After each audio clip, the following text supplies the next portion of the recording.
जी, पिछली स्लाइड्स में किसी का कोई क्वेश्चन रह तो नहीं गया था?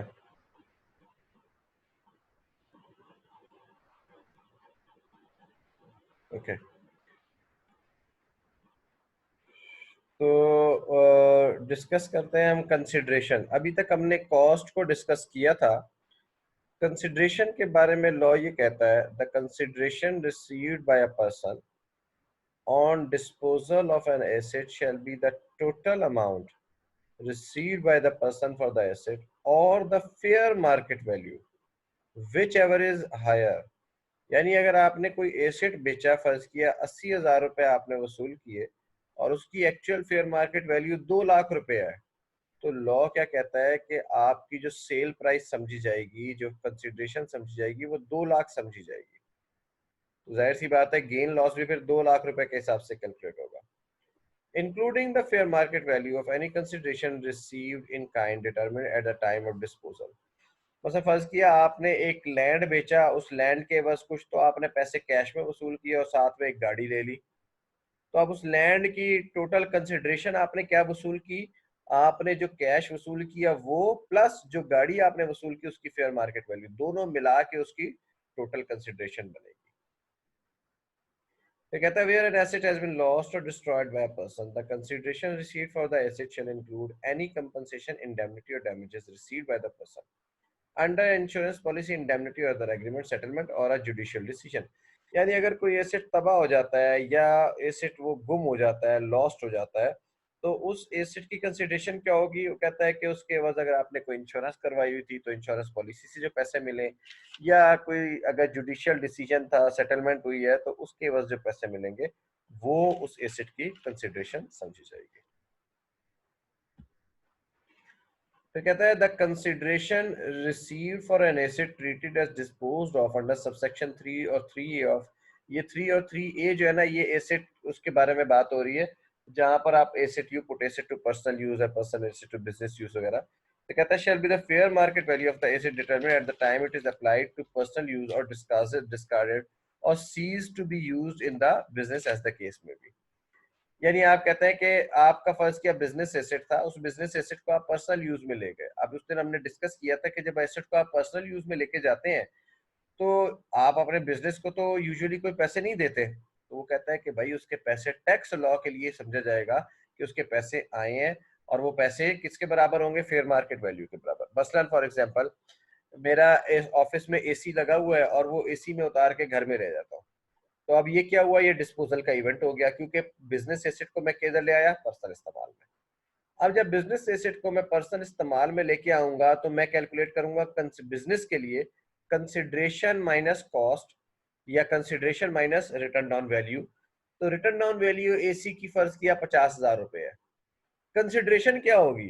अब एक्चुअल कंसिडरेशन तो जीरो है, लेकिन लॉ क्या कहता है? लॉ कहता है भाई आपकी जो फेयर मार्केट वैल्यू है उस एसी की, वो उसकी कंसिडरेशन या सेल प्राइस समझी जाएगी। तो इस तरह उसके ऊपर एक बिजनेस गेन कैलकुलेट किया जाएगा। फिर कहता है, where two or more assets are disposed of by a person in a single transaction and the consideration received by the person shall be apportioned among the assets disposed of in the proportion to the respective fair market values determined at the time of transaction। अब ये cost का opposite है। मसलन for example, इसको इस तरह से देखें, इसकी एग्जांपल लेते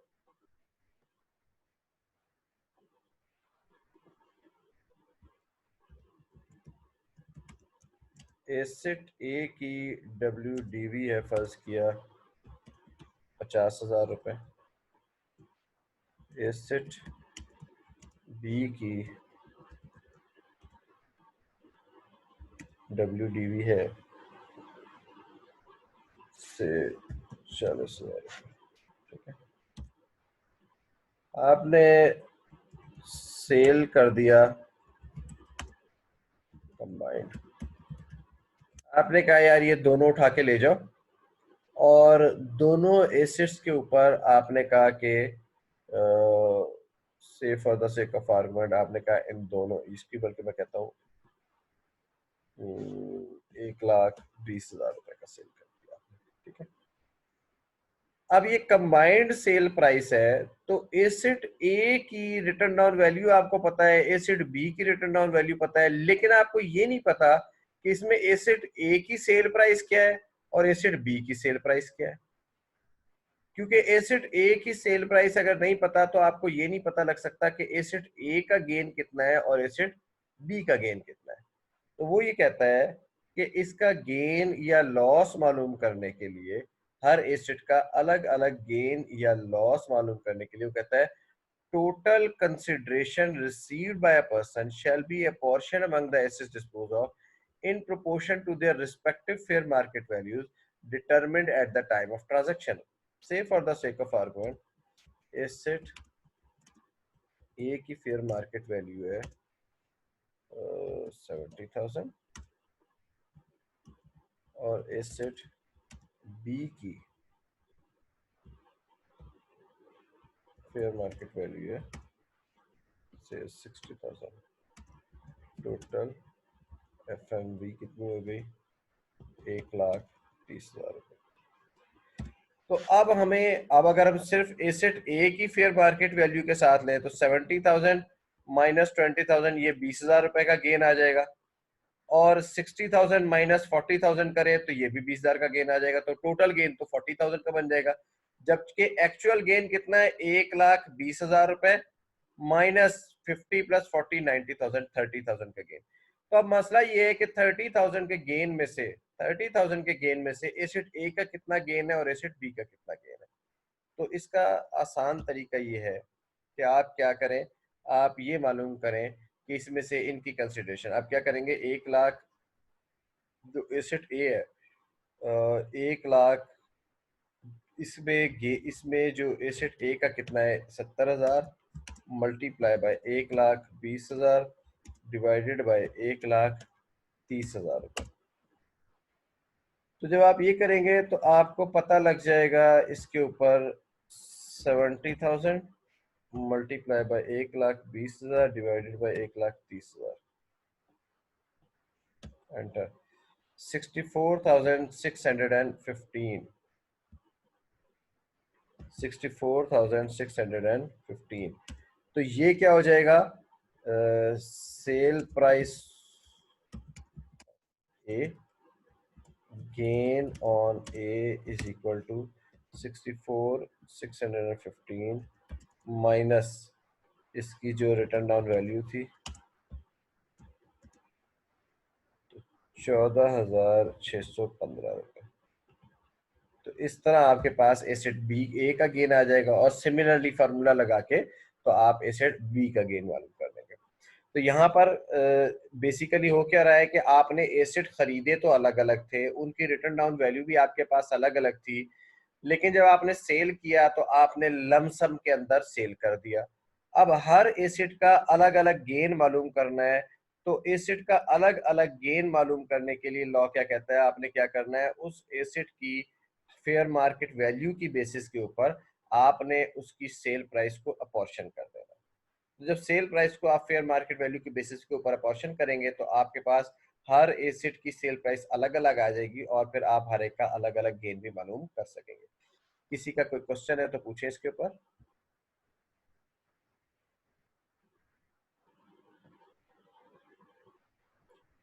कोई क्वेश्चन नहीं है, ओके।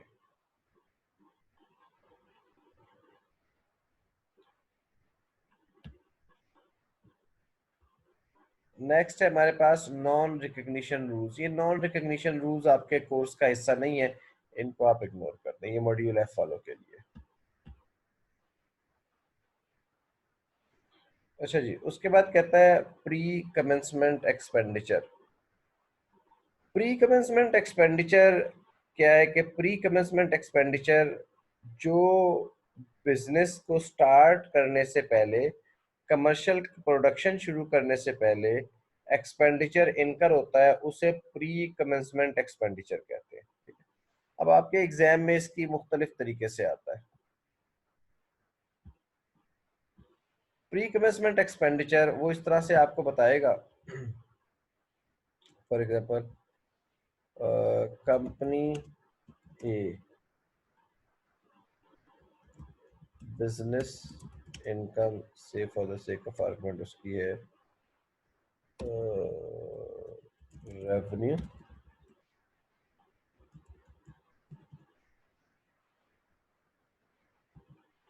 से उसका है 1 मिलियन, कॉस्ट 7 लाख रुपए, अकाउंटिंग इनकम 3 लाख रुपए। ठीक है। अब वो कहता है कि आपके पास नोट्स हैं, यहाँ पर नीचे नोट्स हैं। नोट्स में कहता है cost include pre commencement expense of rupees से 1 लाख रुपए। ठीक है। Pre commencement expense of rupees 1 lakh रुपए। अब ये जो प्री कमेंसमेंट एक्सपेंडिचर है, ये लॉ कहता है कि ये आपको 1 साल में अलाउ नहीं होता। तो आपने क्या करना है, आपने करना ये है एड इन एडमिजिबल एक्सपेंसेस में। इन एडमिजिबल एक्सपेंसेस में आपने कहना है जी 1 लाख रुपया तो हम अलाउ नहीं करते। ठीक है। लेस प्री कमेंसमेंट एक्सपेंडिचर,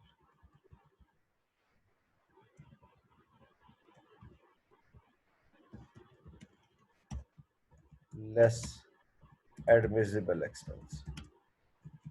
फिर लॉ कहता है कि प्री कमेंसमेंट एक्सपेंडिचर आपको कैसे अलाउ होगा, स्ट्रेट लाइन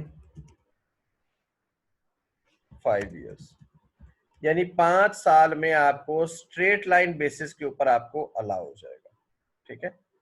5 साल में स्ट्रेट लाइन बेसिस के ऊपर अलाउ हो जाएगा। तो स्ट्रेट लाइन का मतलब है 1 लाख डिवाइडेड बाय 5। तो इसका मतलब क्या हुआ कि 20,000 रुपए का आपको ये आपको मिलेगा।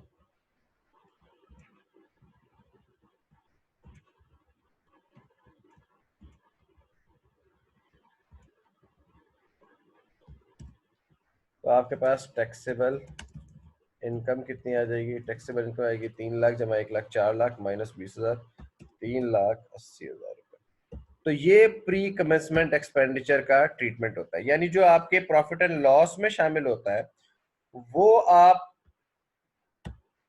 एड बैक कर देते हैं, और जो आपके उसको स्ट्रेट लाइन बेसिस पे फिर डिवाइड करके उसका 1/5 आप क्लेम कर लेते हैं। ये तो हो जाता है पहले साल में। ठीक है। अब जरा हम इसको ले जाते हैं नेक्स्ट ईयर, से for the sake of argument ये था टैक्स ईयर 2019। ठीक है। अब जाते हैं टैक्स ईयर 2020। टैक्स ईयर 2020 में कंपनी की बिजनेस इनकम है से 1 पॉइंट रेवेन्यू 5 मिलियन का, ये उसके पास है 11 लाख रुपए, अकाउंटिंग इनकम उसके पास 4 लाख आ गई। ठीक है। अब सेकेंड ईयर में तो प्री कमेंसमेंट कोई नहीं होगा, क्योंकि अब तो कमर्शियल प्रोडक्शन ऑलरेडी शुरू हो चुकी है। तो इसका मतलब ये हुआ कि सेकेंड ईयर में प्री कमेंसमेंट एक्सपेंडिचर क्या हो जाएगा, 0। और जो आपके नोट्स होंगे उसमें इस तरह से लिखा होगा pre commencement expenditure of rupees 1 lakh was incurred in tax year 2019। तो 2019 में ये टैक्स ईयर का इनकर हुआ था। इसका मतलब है उस वक्त आपने 1 लाख रुपए एड बैक कर दिया, जैसे हमने पिछली स्लाइड में देखा, और उसमें से 20,000 सिर्फ आपने क्लेम किया, बाकी 80,000 का क्लेम आपका रहता है। तो ये जो 80,000 का क्लेम आपका रहता है, इस 80,000 के क्लेम को आप ले सकते हैं, इस वक्त ले सकते हैं आप 80,000 के क्लेम को। उसमें से 20,000 रुपए आप इस साल क्लेम कर लेंगे, इसी तरह 2021 में आप 20,000 रुपए क्लेम करेंगे, और अगले 3 सालों तक आप 20,000 रुपए क्लेम कर सकते हैं। तो ये है प्री कमेंसमेंट एक्सपेंडिचर का क्लेम का तरीकाकार। मैं रिपीट कर रहा हूँ, प्री कमेंसमेंट एक्सपेंडिचर क्या होता है, कमर्शियल प्रोडक्शन शुरू करने से पहले, बिजनेस शुरू करने से पहले बाज एक्सपेंसेस होते हैं जो आपके इनकर होते हैं, वो जो एक्सपेंसेस आपके इनकर होते हैं उन एक्सपेंसेस के ऊपर, जो एक्सपेंसेस आपके इनकर होते हैं वो प्री कमेंसमेंट एक्सपेंडिचर कहलाते हैं, और वो आपको एक साल में अलाउ नहीं होते, बल्कि स्ट्रेट लाइन बेसिस के ऊपर 5 इयर्स में अलाउ होते हैं। तो क्या होता है कि जिस साल ये एक्सपेंसेस इनकर होते हैं और आपके प्रॉफिट एंड लॉस में शामिल होते हैं, उस साल उन एक्सपेंसेस को आप एड बैक कर देते हैं और उनका 1/5 आप एज एन एक्सपेंस क्लेम कर लेते हैं। फिर अगले 4 सालों में बाकी जो हिस्सा बच जाता है उसको आप separately as an admissible expense claim करते रहते हैं। ये बात सबको समझ में आई है? प्री कमेंसमेंट एक्सपेंडिचर की कोई क्वेश्चन है तो पूछें।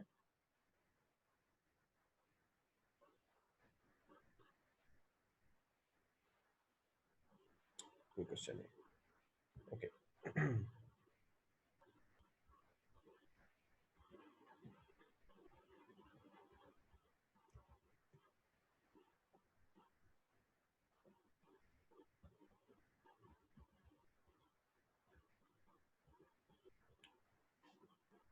नेक्स्ट है हमारे पास scientific research expenditure. Scientific research expenditure, इसमें कोई खास बात नहीं है, जो भी साइंटिफिक रिसर्च एक्सपेंडिचर इनकर करते हैं वो आपको अलाउ किया जाता है। और इसमें एक चीज जो याद रखने वाली है वो ये मैं हाईलाइट कर रहा हूँ, वो है साइंटिफिक रिसर्च एक्सपेंडिचर अंडरटेकन इन पाकिस्तान।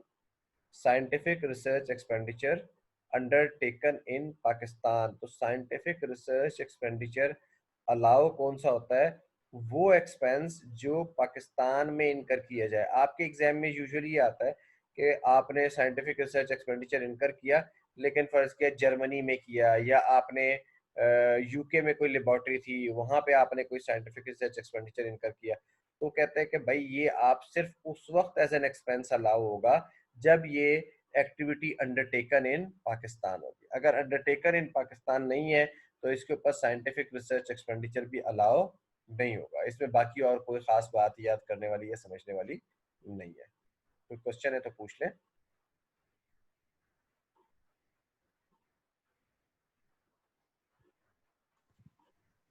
जी क्वेश्चन पूछें। हाँ सर, एक मिनट सर, एक क्वेश्चन था उसमें दिया हुआ है सर, जो अकोमोडेशन की दी हुई है ना उसमें उन्होंने एरिया दिया हुआ है, तो सर उसके हम कैसे निकालेंगे उसके लिए? एकोमोडेशन दी हुई है, एरिया दिया हुआ है, मैं समझा नहीं ये बात। Yes sir, a free furnished accommodation by the employer with the land area of 21 square yard. ये हम कहीं और नहीं चले गए, सैलरी पे चले गए? यस सर, सैलरी का क्वेश्चन है। मतलब इसको थोड़ा सा मतलब या तो क्लास के शुरू में पूछे या क्लास के एंड पे पूछे ना। अब ये सर तो आज मैं लेट हो गई थी इस वजह से, अच्छा कोई तो बात नहीं, मैंने वो मैं आपको बता दूंगा, लेकिन अभी जो कंटिन्यूटी चल रही है ना उसमें चलने दें, फिर मैं आपको बताता हूँ। ठीक है। अभी इस स्लाइड पे कोई क्वेश्चन है आपका आपका? No sir. ठीक है। ये मैं अभी आपको अपॉर्चुनिटी देता हूँ क्वेश्चन पूछने की। ठीक है।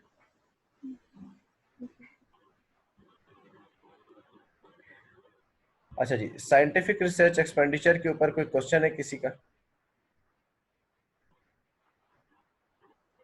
ओके। तो ये एक्सपेंडिचर आपको अलाउबल एक्सपेंडिचर होगा अगर सिर्फ एक्टिविटी अंडरटेकन इन पाकिस्तान होगी, तो अदरवाइज ये एक्सपेंस अलाउ नहीं होगा। तो आज के लिए हमारा इतना ही काफ़ी है, क्योंकि हमने काफ़ी सारे टॉपिक्स आज डिस्कस कर लिए हैं। कल हम इंशाल्लाह ताला इसी की मज़ीद कुछ स्लाइड्स हैं बिजनेस एक्सपेंडिचर की। कल सैटरडे है। कल इंशाल्लाह ताला 3 PM हम क्लास करेंगे, क्योंकि इस वीक में हमारी 2 क्लासेस रह गई थी, तो कल भी एक क्लास कर लेंगे और इंशाल्लाह कोशिश करेंगे कि संडे को भी हम एक क्लास कर लें 3 बजे। कोई क्वेश्चन है किसी का तो पूछ लें। अब मरियम, अगर आपको जो क्वेश्चन है ना, अब आप हैंड रेस करें तो मैं आपको अनम्यूट करता हूँ।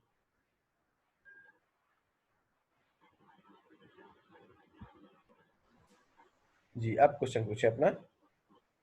सर क्वेश्चन था कि फ्री अकोमोडेशन फर्निश्ड अकोमोडेशन दी गई है जिसका एरिया जो है 21 स्क्वायर यार्ड है, तो सर उसको हम लोग कैसे टैक्सेबल इनकम में ऐड देखें, करेंगे? हमने एकोमोडेशन की टैक्सेशन का फार्मूला जो पढ़ा था वो क्या था?